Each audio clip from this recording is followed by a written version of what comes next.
अस्सलाम वालेकुम viewers, I am Mohammed Ibrahim on the platform of dimensional physics. Viewers, मैं उम्मीद करता हूँ कि आप सब खैरियत से होंगे। स्टूडेंट्स, आज का हमारा टॉपिक ऑफ डिस्कशन है लेंस लॉ।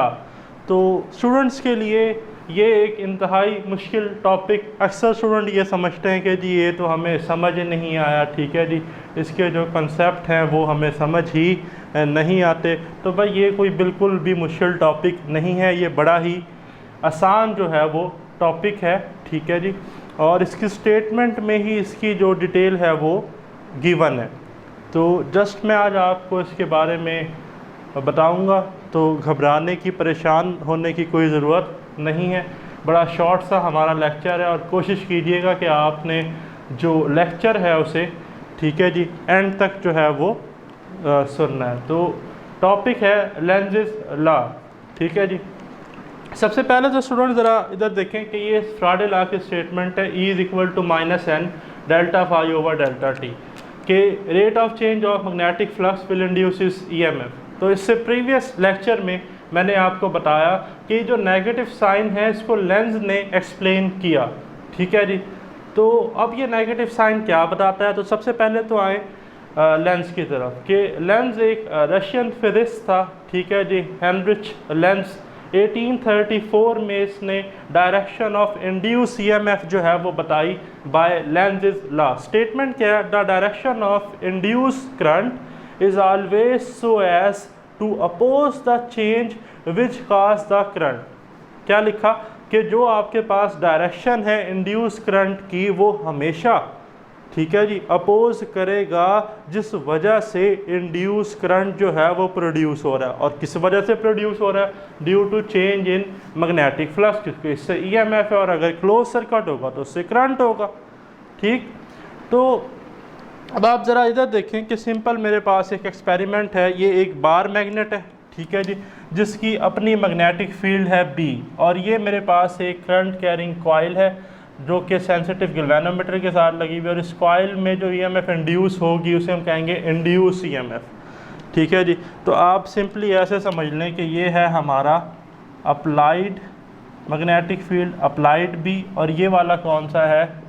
इंड्यूस्ड, ठीक है जी, EMF की वजह से induced B, induced magnetic field, ठीक है जी। तो अब देखें कि सबसे पहला पॉइंट तो ये मार्क कर लें, पेपर में ये MCQ आता है कि जी जो लेंजेस लॉ ये किस पर बेस्ड करती है? Based on law of conservation of energy. अब आपके माइंड में क्वेश्चन आ रहा होगा कि एनर्जी पर ही क्यों डिपेंड करती है, चार्ज पे क्यों नहीं करती, ठीक। तो इसका भी मैं आपको भी आंसर जो है वो बताता हूँ। तो पहले आप इधर आएँ कि सिंपली हमारे पास एक बार मैग्नेट है और एक ये जी कॉइल है जो कि एक सेंसिटिव गैल्वेनोमीटर के साथ अटैच है। अब मैं इस बार मैग्नेट को, आपको पता है कि इस बार मैग्नेट से मैग्नेटिक फील्ड लाइंस जो हैं वो निकल रही हैं नॉर्थ से साउथ की तरफ। अगर मैं इस बार मैग्नेट को टूवर्ड्स द कॉइल मूव करूं तो यहाँ से मैग्नेटिक फ्लक्स जो है वो चेंज होगा, नंबर ऑफ लाइंस जो हैं वो ज़्यादा पास होंगी।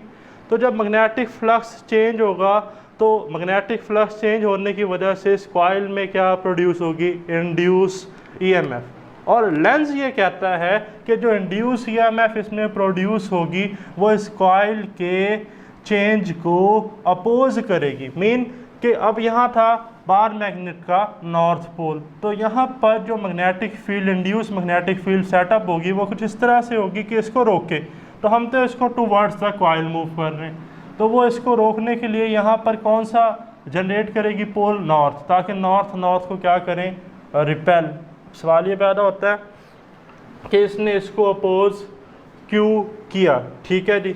अच्छा, तो अब आप देखें कि अपोज इसलिए किया कि अगर ये इसको अपोज ना करे तो इंड्यूस मैग्नेटिक फील्ड आगे मज़ीद क्या होगा? मैग्नेटिक फ्लक्स में चेंज आएगा, मैग्नेटिक फ्लक्स से मज़ीद इंड्यूस EMF होगी, इंड्यूस EMF की वजह से मज़ीद इंड्यूस मैग्नेटिक फील्ड होगी, मज़ीद इंड्यूस मैग्नेटिक फील्ड की वजह से फिर मैग्नेटिक फ्लक्स में चेंज आएगा। तो ये तो एक साइक्लिक प्रोसेस जो है वो बन जाएगा। मीन कि हमारे पास ये एक सेल्फ परपेचुअल सिस्टम जो है, ऐसा सिस्टम जिसको कोई एनर्जी जो है वो रिक्वायर्ड ही ना हो, और ये वायलेशन है law of conservation of energy की। तो इस वजह से जो इंड्यूस ईएमएफ है वो चेंज इन मैग्नेटिक फ्लक्स को अपोज करती है, ताकि जो एनर्जी है वो कंजर्व रहे, इसलिए हम इसे कहते हैं कि बेस करता है law of conservation of energy पर। अच्छा, अब इधर जो हमारे पास पोल जनरेट हुआ वो था नॉर्थ। तो अभी जो कॉइल है इसमें डायरेक्शन कैसे कैलकुलेट करेंगे?